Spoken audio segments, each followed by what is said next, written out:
السلام عليكم ورحمة الله وبركاته. إن الحمد لله نحمده ونستعينه ونستغفره ونعوذ بالله من شرور أنفسنا ومن سيئات أعمالنا. من يهده الله فلا مضل له ومن يضلل فلا هادي له. أشهد أن لا إله إلا الله وحده لا شريك له وأشهد أن محمدا عبده ورسوله. وبعد. Kita sampai 1475. Wa an Abi Bakrin As-Siddiqi radhiyallahu anhu, dari Abu Bakar As-Siddiq, Siddiqul Akbar, yang paling siddiq di muka bumi ini setelah para nabi, para rasul. Annahu qala li Rasulillah sallallahu alaihi wasallam. Abu Bakar memohon kepada Nabi sallallahu alaihi wasallam, "Allimni du'aan, ya Rasul, ajarkan kepadaku satu doa, ad'u bihi fi salati, yang akan aku pakai untuk berdoa ketika salat." Yang bertanya kepada Rasul siapa tadi? Abu Bakar, manusia paling berilmu di muka bumi ini, paling bertakwa, paling soleh, paling tinggi derajatnya setelah para nabi, para rasul. Tidak berani ngarang doa sendiri. Bertanya kepada Nabi sallallahu alaihi wasallam, "Allimni du'aan, mohon ajarkan kepadaku satu doa." Lihat ya. Bagaimana hari ini ada seorang kiai, ustadz, ulama, syekh, siapapun berani mengarang sendiri, menggubah sendiri, bahkan lebih dari itu, solawat, menggubah solawat sendiri, mengarang solawat sendiri. Abu Bakar, dan khusus solawat Umar yang bertanya, "Ya Rasulullah, kaifa nusalli alaik?" Ya Rasul, bagaimana cara kami bersolawat kepada engkau? Dan dijawab oleh Nabi. Nabi tidak mengatakan kepada Umar, "Wahai Umar, engkau kan orang Arab, engkau bisa merangkai sendiri kan?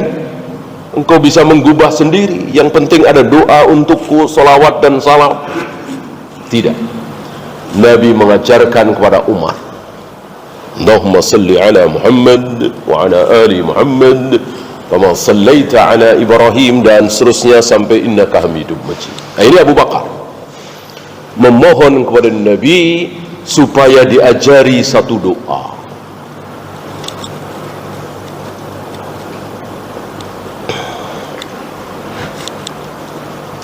Qala qul, Nabi menjawab, "Wahai Abu Bakar, ucapkan dalam salatmu, berdoalah, Allahumma inni zalamtu nafsi zulman katsiran." Sebelum berdoa, Nabi ajarkan kepada Abu Bakar untuk mengaku sebagai seorang apa? Orang zalim. Orang zalim, mendolimi diri sendiri. Ingat 3 kedoliman ya. Ini salah satu bentuk kedoliman, bukan kedoliman terbesar. Allahumma ya Allah, sungguh aku telah mendolimi diriku sendiri dengan kedoliman yang banyak.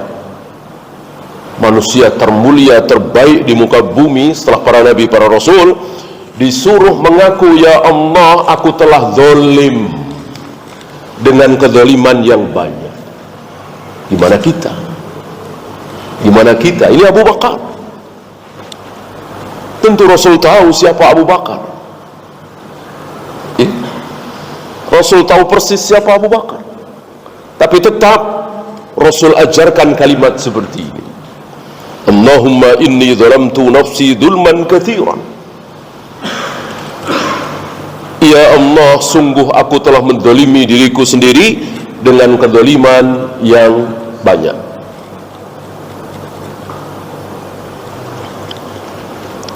Wa la yaghfiru dzunuba illa anta. Dan tidak ada yang bisa mengampuni dosa kecuali Engkau. Tidak ada yang bisa mengampuni dosa kecuali Engkau. Tentu dosa yang berhubungan dengan Allah yang dimaksud di sini. Adapun dosa kepada sesama, memukul, menendang, mendolimi, mencaci maki, tentu minta maaf kepada yang bersangkutan. Ketika yang bersangkutan tidak mau memaafkan, maka Allah yang akan memaafkan. Gitu.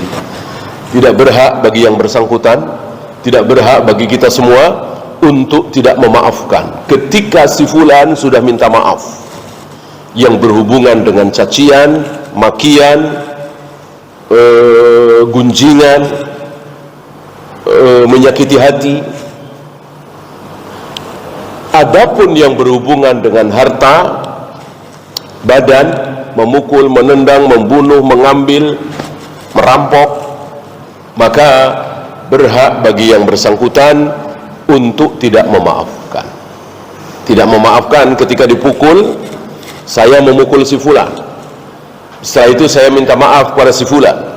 Kata si fulan, aku tidak mau memaafkan. Maka kisos.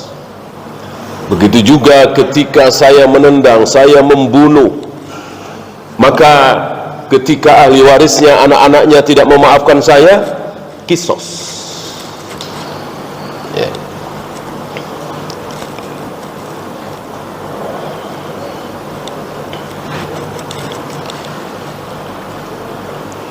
Wala yaghfiru dzunuba illa anta. Tidak ada yang bisa mengampuni dosa kecuali Engkau.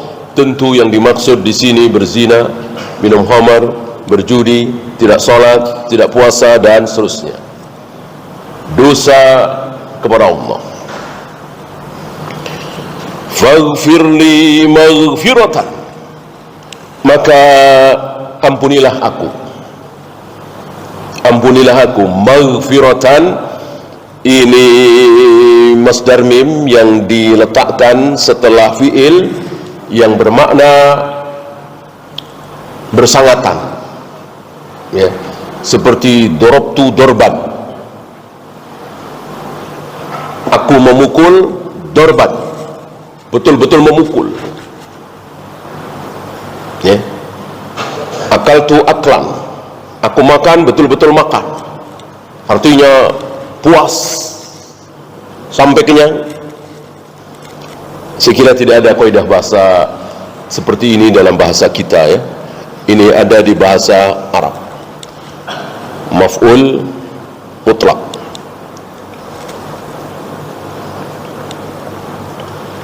Faghfirli maghfiratan. Maka ampunilah aku. Betul-betul ampuni aku. Kira-kira begitu. Min indika, dari sisimu. Betul-betul dari sisi Engkau ya Allah, hanya Engkau yang bisa mengampuni. Warhamni, dan sayangilah aku. Innaka antal ghafurur rahim. Sesungguhnya Engkau Maha Pengampun, Maha Penyayang. Nah, di sini Nabi mengajarkan kepada Abu Bakar, berarti mengajarkan kepada kita semua. Ingat kaidah, ketika Allah dan Rasulnya memerintahkan kepada seorang laki-laki, maka perempuan pun seperti itu. Ketika Allah dan Rasulnya memerintahkan melarang pada seorang wanita, maka laki-laki pun seperti itu. Kecuali apabila ada perkecualian, keluar dari hukum asal. Begitu juga ketika Allah dan Rasulnya memerintahkan sesuatu kepada satu orang, ini Abu Bakar kan satu orang, maka kepada seluruh kaum muslimin seperti itu, ya.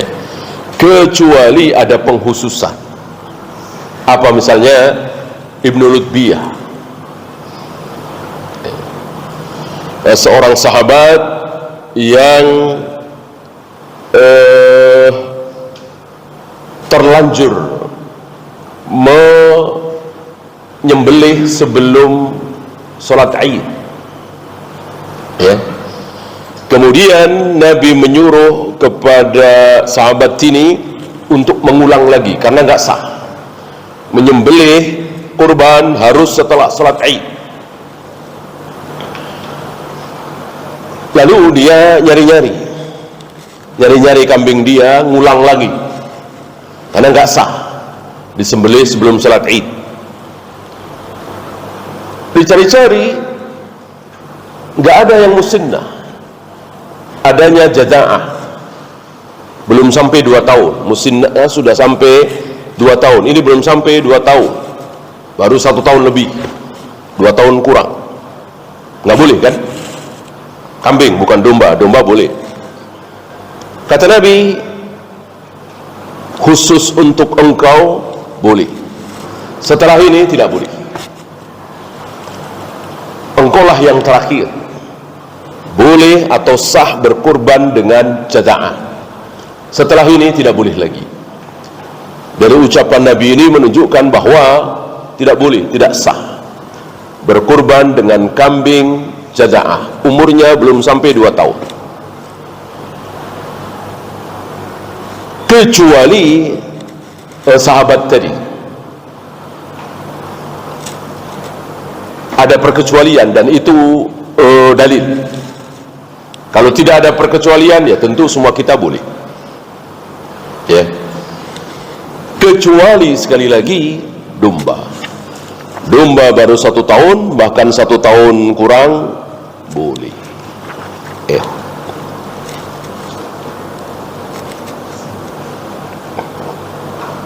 Dan ada seorang sahabat yang persaksiannya senilai dengan 2 orang.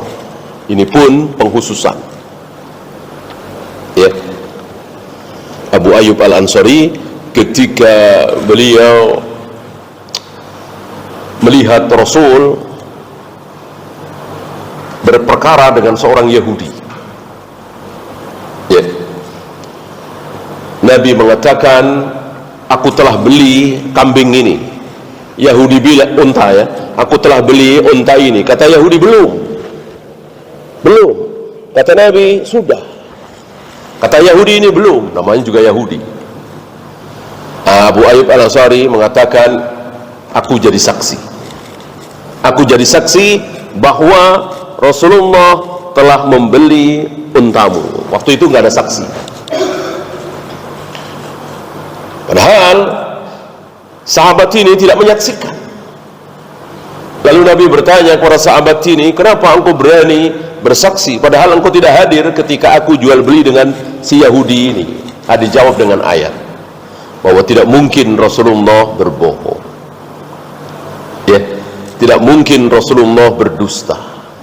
Jadi ketika engkau mengatakan bahwa engkau telah membeli unta itu, pasti Yahudi yang bohong, ya. Maka semenjak saat itu Allah melipat gandakan persaksian dia 2 kali dari orang biasa, laki-laki biasa. Jadi kalau ada sebuah pernikahan harus dihadiri oleh 2 orang laki-laki baru sah. Nah, kalau yang hadir Abu Ayyub Al-Ansari, maka 1 orang pun boleh. Apa ini? Tentu kekhususan, tidak bagi semuanya, khusus bagi sahabat ini, ya. Ya, muttafaqun alaih, sahih dari Imam Bukhari dan Muslim.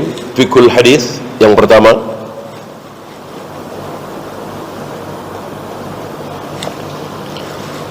yustahabbu du'a'u bihadza qabla as-salam. Disukai berdoa dengan doa tadi sebelum salam. Salim bin Eid Al-Hilali mungkin mendapatkan riwayat lain sehingga beliau berani ini disunahkan sebelum salam. Saya kira di hadis ini tidak ada kata-kata sebelum salam, kan bisa saja ketika sujud. Ya, beliau menyimpulkan, mungkin beliau melihat riwayat lain, yustahabbud du'a'u bihadza qabla salam, disukai, disunahkan mengucapkan doa tadi sebelum salam. Allahumma inni zalamtu nafsi zulman katsiran wa la yaghfiru dzunuba illa ant faghfir li maghfiratan min 'indik warhamni innaka antal ghafurur rahim. Sebelum salam.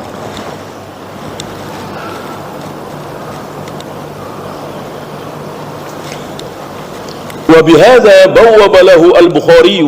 Ini mungkin beliau tidak membawakan, tapi beliau mengatakan Imam Bukhari bawwaba yubawwibu ay membikin bab khusus tentang ini di kitab beliau, Kitabul Adzan. Kitabul Adzan ada di Sahih Bukhari. Sahih Bukhari bukan satu kitab, tapi terdiri dari puluhan kitab. Ada Kitabul Buyu, ada Kitabul Adzan, ada Kitabul Shalah, dan seterusnya, terkumpul dalam satu kitab, Sahih Bukhari.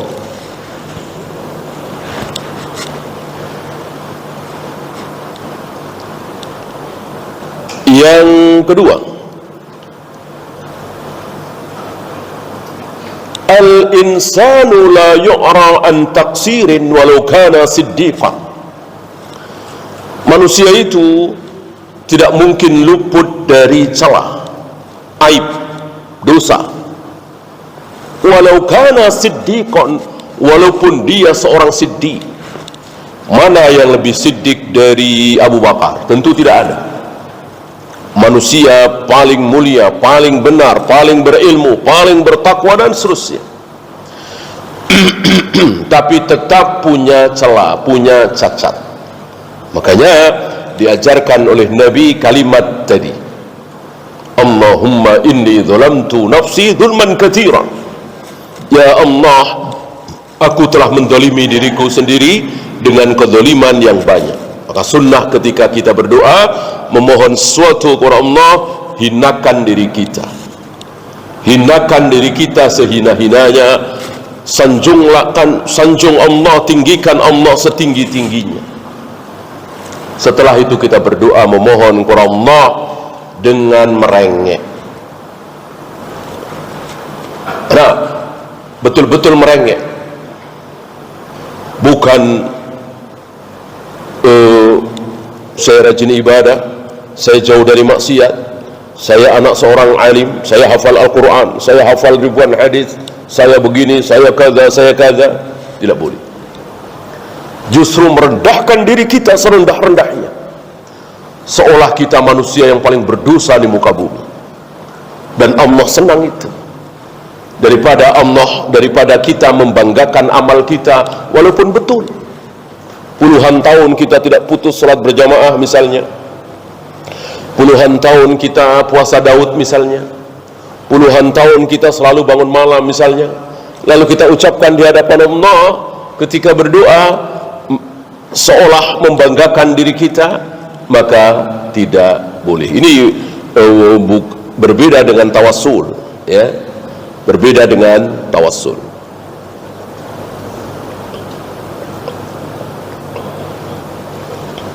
Maka ketika orang yang tawasul karena terjebak di dalam goa, kan ada kalimat, Allahumma in kuntu fa'altu dzalika ibtigha'a wajhik. Seandainya yang aku lakukan dulu ya Allah betul-betul karena mengharapkan ridhamu. Lihat, ini sebuah pengakuan bahwa aku belum tentu ikhlas, aku belum tentu lakukan itu semua karena Engkau ya Allah. Maka ada kalimat, lau kuntu fa'altu dzalika ibtigha'a wajhik. Seandainya yang aku lakukan dulu ikhlas karena Engkau, ya, maka tidak boleh kita memastikan diri kita ikhlas, bersih, tidak riya, tidak sum'ah, tidak boleh. Jadi tawasul pun merendah, walaupun menyebut amal kita yang istimewa, seperti 3 orang itu, menyebutkan bagaimana orang pertama sangat berbakti kepada ayah ibunya, kemudian sangat amanah walaupun terhadap pekerjaannya, kemudian dia batalkan niatnya ketika ingin berzina, walaupun dia telah memberikan uang dinar yang sangat banyak.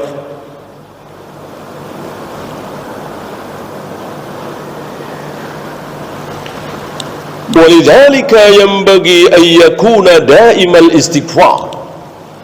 Oleh karena itu, siapapun kita harus tetap mendawamkan istighfar.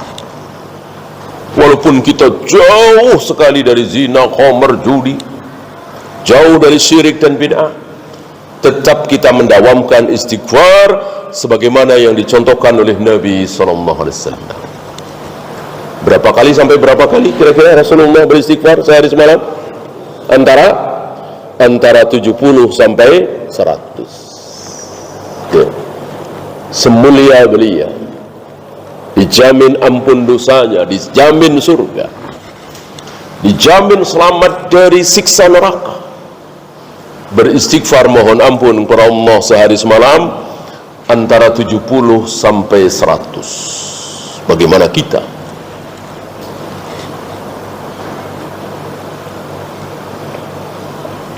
Dan manfaat memperbanyak istighfar luar biasa. Ya. Maka ada seorang alim ketika didatangi seseorang yang sudah bertahun-tahun nikah belum punya anak, si alim ini menjawab, perbanyaklah istighfar. Ketika datang lagi orang ingin hujan, lama tidak hujan, si alim ini menjawab, perbanyaklah istighfar. Ya, ternyata ada ayatnya ya, di surat Nuh.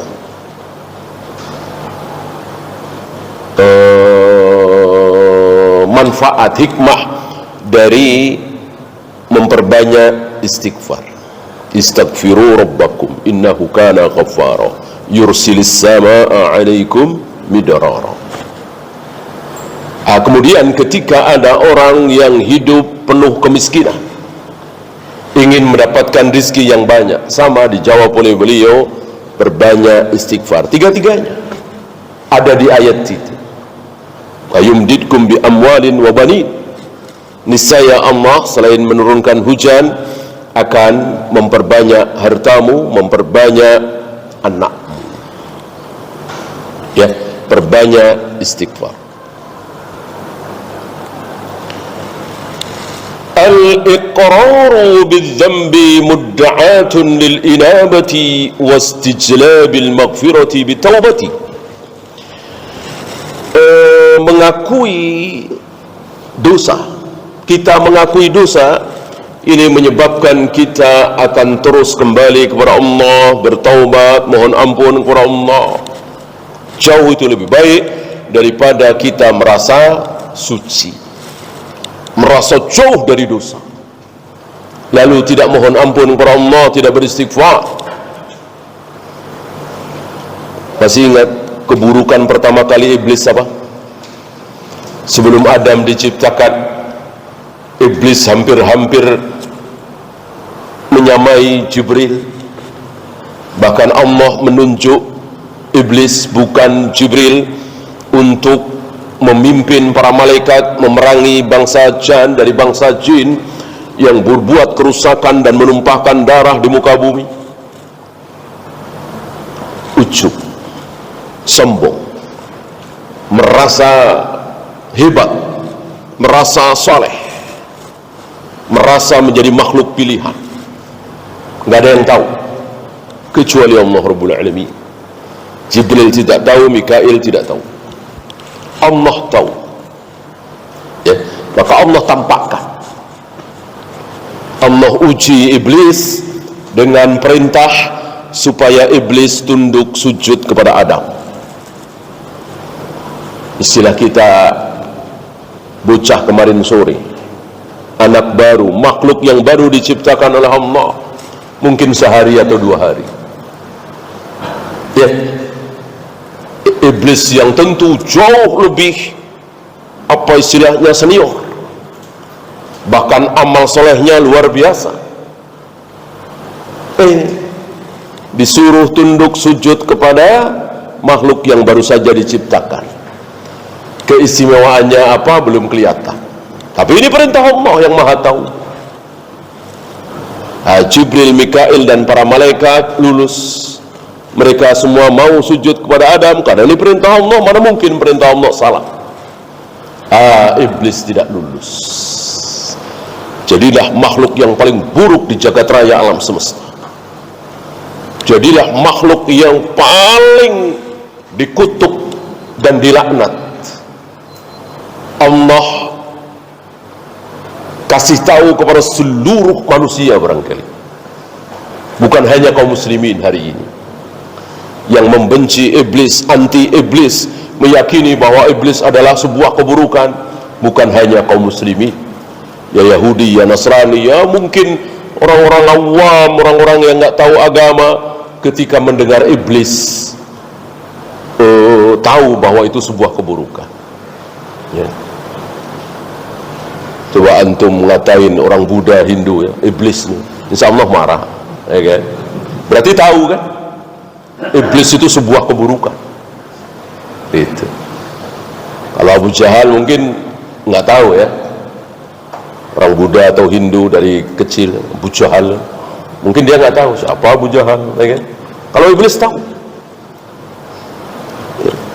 Allah kasih tahu kepada seluruh makhluk bahwa iblis itu buruk, seburuk-buruk makhluk. Iblis.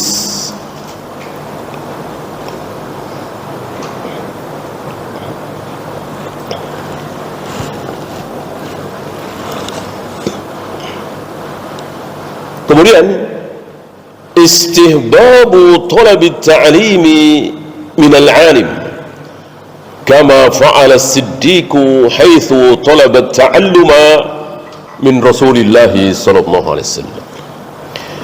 Disukai meminta ilmu at-ta'lim dari orang alim, sebagaimana yang dilakukan oleh As-Siddiq Abu Bakar, meminta ilmu dari orang alim, dan itu benar. Justru ketika tidak mau datang kepada orang alim, tidak mau bertanya, malah ketika ada masalah dia butuh jawaban, dia tidak mau datang kepada ulama orang alim, malah bongkar-bongkar ayat, bongkar-bongkar Sahih Bukhari, Sahih Muslim, Sunan Abu Daud, Ibnu Katsir.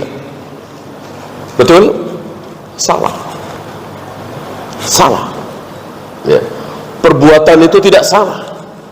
Ya masuk baca-baca Al-Quran salah, baca-baca Sahih Bukhari, Sahih Muslim, Sunan Abu Daud, Ibnu Katsir salah. Betul kan? Tapi dia berbuat salah. Kenapa? Karena dia sedang mencari jawaban. Ya. Ketika kita tidak tahu jawaban dari sebuah permasalahan, kita tidak disuruh untuk buka-buka ayat Al-Quran, hadis Nabi, tapi kita disuruh datang kepada ahli ilmu. Fas'alu ahla dzikri in kuntum la ta'lamun. Jika kalian tidak tahu, tanyakan kepada ahli ilmu, bukan bongkar-bongkar Bukhari, Muslim, Ibnu Katsir, Ibnu Jarir, ya. Kecuali dalam rangka belajar. Para pelajar ya memang begitu kerjaannya. Tapi bagi orang awam, ya tentu dia harus datang kepada ahli ilmu. Ya. Yang terakhir, al-hadithu hujjatun li ahli sunnati wal jamaati. Hadis ini merupakan hujjah yang sangat kuat bagi ahli sunnah wal jamaah, atba'is salaf, pengikut para salaf. Salaf diawali oleh Rasul dan para sahabat, diteruskan oleh para tabi'in, atba'ut tabi'in, ini para salaf. Fil qawli bidhulmin duna dhulmin wa fiskin duna fiskin wa kufrin duna kufrin, bahwa ada istilah zalim tapi tidak zalim, kufur tapi tidak kufur, fasik tapi tidak fasik. Artinya apa? Betul zalim tapi bukan zalim syirik, betul kufur kafir tapi tidak keluar dari Islam, betul fasik tapi bukan fasik yang diancam dalam Al-Maidah bahwa kekal di neraka, fasik yang kufur. Ya. Ini tidak dikenal, tidak difahami oleh Khawarij, Mu'tazilah. Pokoknya kafir ya kafir, keluar dari Islam. Pokoknya zalim ya zalim, keluar dari Islam. Zalim kan kafir, zalim kan syirik. Inna syirka la dzulmun adzim, ya kan? Apakah Abu Bakar mengakui bahwa dirinya berbuat syirik? Mana mungkin Abu Bakar berbuat syirik setelah beliau masuk Islam?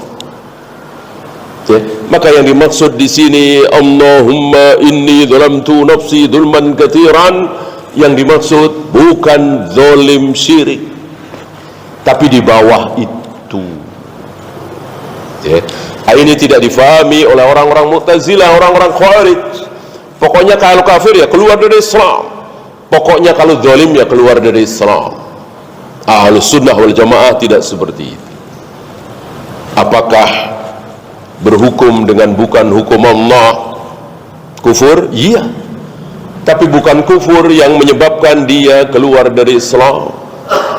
Kufrun duna kufrin, zulmun duna zulmin, nifakun duna nifakin. Ada nifak, kemunafikan, tapi tidak menyebabkan seseorang keluar dari Islam. Ini tidak difahami oleh dua firqah besar di muka bumi ini. Satu Khawarij, kemudian Mu'tazilah. Saya kira Mu'tazilah yang dulu, bukan Mu'tazilah yang sekarang. Mu'tazilah yang sekarang mengedepankan akal, ya, bukan meyakini bahwa pelaku dosa besar kafir. Mu'tazilah dulu mengakui itu, karena Mu'tazilah yang sekarang justru banyak berbuat dosa besar. Mu'tazilah yang dulu meyakini bahwa sekali berbuat dosa besar kafir, sebagaimana Khawarij.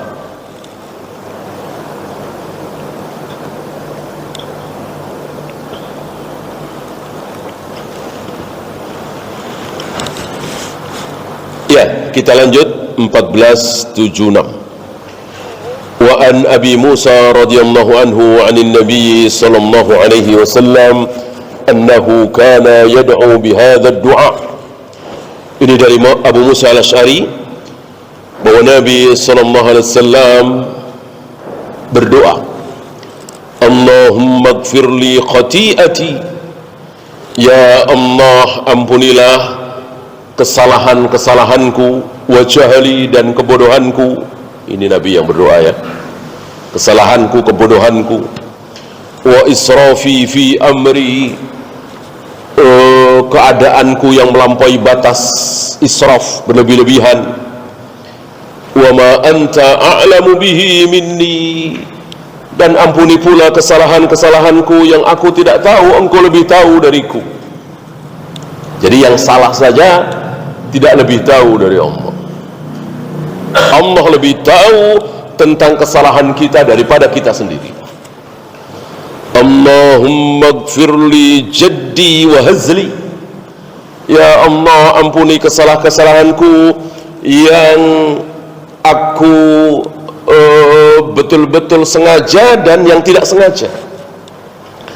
Ada kalanya kita serius berbuat dosa, ada kalanya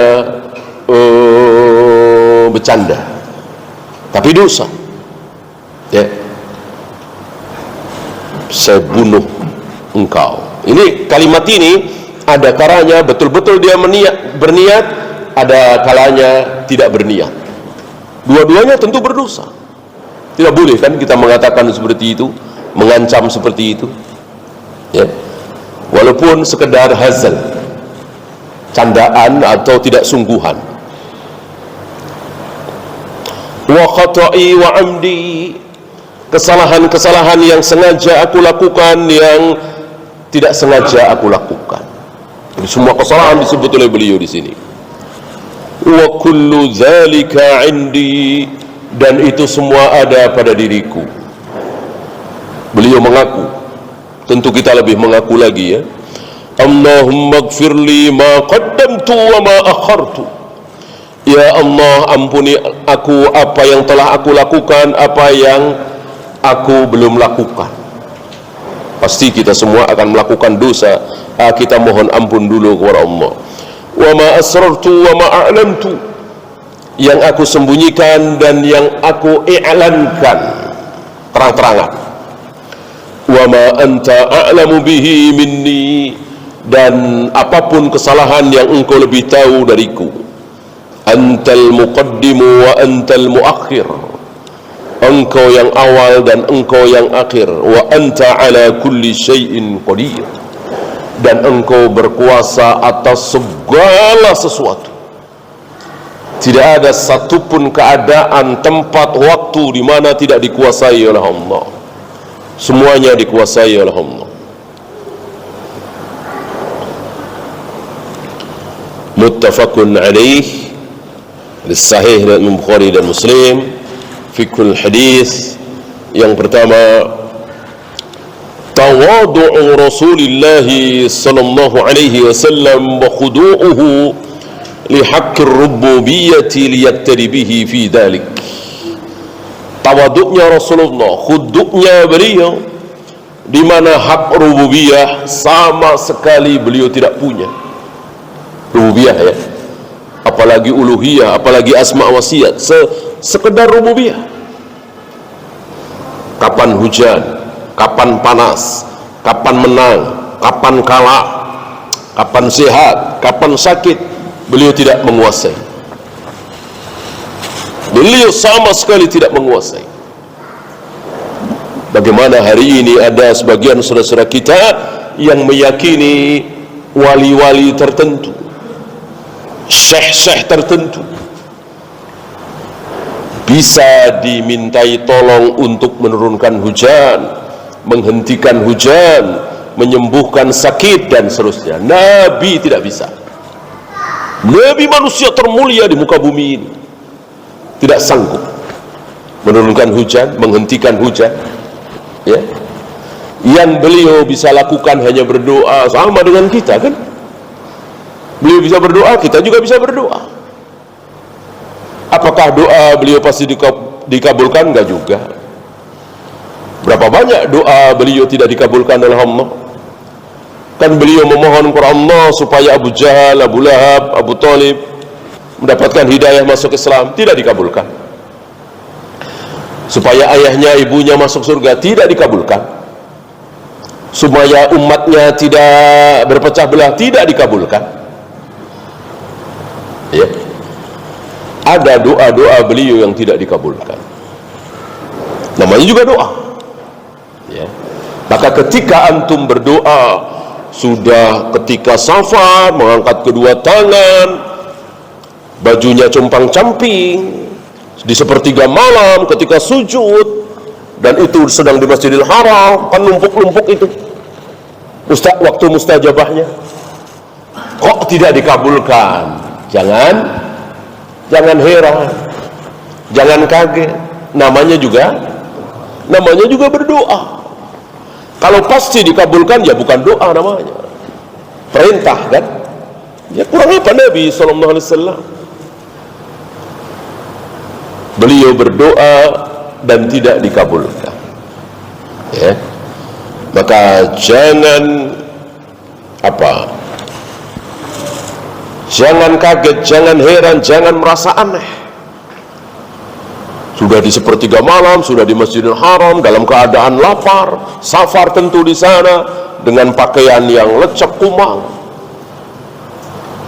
Ya. Sedang dizalimi orang misalnya.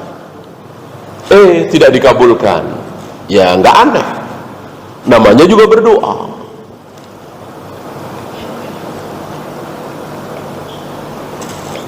Dan jangan menyesal. Tahu begini nggak usah berdoa, nggak boleh.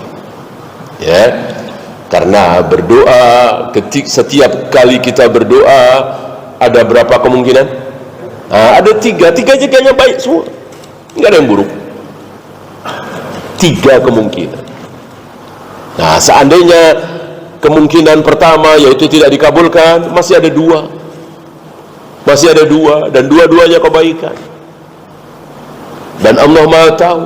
Coba kalau kemarin engkau tidak berdoa minta anak misalnya, kan sama-sama nggak dikasih anak, tapi kemarin berdoa, ya.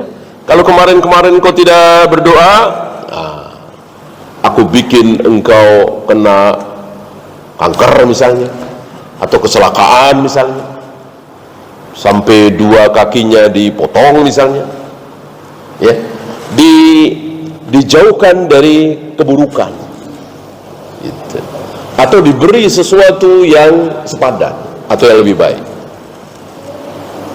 ya, atau nanti diberikan di akhirat. Pokoknya 3-tiganya baik, maka jangan pernah menyesal berdoa walaupun tidak dikabulkan.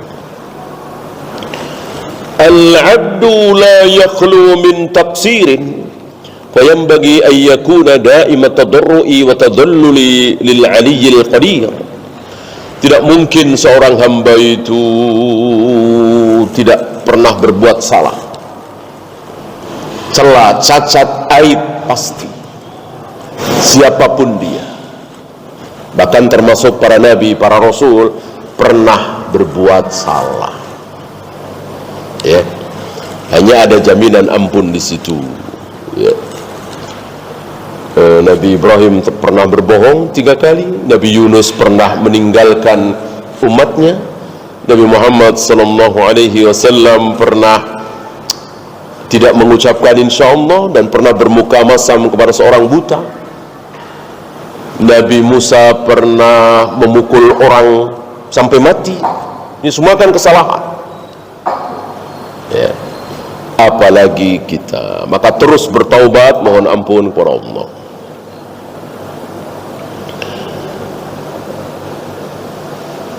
Yustahabbu lil 'abdi at-taubatu min jami'i dhunubihi kabiriha wa saghiriha allati ya'lamuha. Disunahkan bagi seorang hamba untuk terus bertaubat dari seluruh dosa, yang besar, yang kecil, yang dia tahu, yang dia tidak tahu, yang dia ingat, yang dia tidak ingat, untuk memohon kepada Allah agar Allah mengampuni dosa-dosa kita. Yang terakhir, at-taufiqu wal khudlanu biyadillah. Taufik dan khudlan ini sesuatu yang bertolak belakang, ya. Menolong atau tidak menolong, memberikan hidayah atau tidak memberikan hidayah, membantu atau tidak membantu, membahagiakan atau menyengsarakan, itu biadillah, betul-betul ada di tangan Allah. Dan kalimat ini menunjukkan bahwa Allah memiliki tangan, ya, bukan kiasan. Fahuwal muqaddimu wal muakhiru wa huwa ala kulli syai'in qadir. Karena Allah lah yang muqaddim dan muakhir, dan Allah berkuasa terhadap segala sesuatu. Maka jangan pernah ada pikiran, kalau saya kasih dia pasti dia mau menangkan tender saya, kalau saya kasih hadiah ke dia tentu anak saya akan diterima, dan seterusnya. Jangan pernah ada pikiran seperti itu, ya. Karena segala sesuatu ada di tangan Allah, dan tidak mungkin Allah akan merubah takdir dengan cara dosa seperti itu. Menyuapkan dosa, ngasih uang pelicin kan dosa, lalu takdirnya tidak diterima, diganti oleh Allah jadi diterima gara-gara kita menyuap. Tidak mungkin. Bahwa takdir bisa berubah dari buruk ke baik, betul ada. Tapi yang merubah takdir keburukan apa kebaikan? kebaikan, silaturahim misalnya, sedekah misalnya, berdoa misalnya, haji umrah misalnya. Kalau dia nggak berangkat haji, nggak berangkat umrah, ya bisnisnya segitu saja, nggak punya cabang. Nah, karena dia haji umrah pulang, Allah takdirkan punya cabang misalnya, ya ada perubahan seperti itu. Kalau dia tidak menyambung silaturahim, ya umurnya segitu aja. Kalau dia menyambung silaturahim, umurnya ditambah 5 tahun, 10 tahun. Yang bisa merubah takdir dari buruk ke baik adalah kebaikan, bukan keburukan. Wallahu a'lam. Ya, sudah masuk. Silakan azan dulu. Wassallallahu ala Muhammadin sallallahu alaihi wasallam. Wa akhiru da'wana alhamdulillahi rabbil alamin.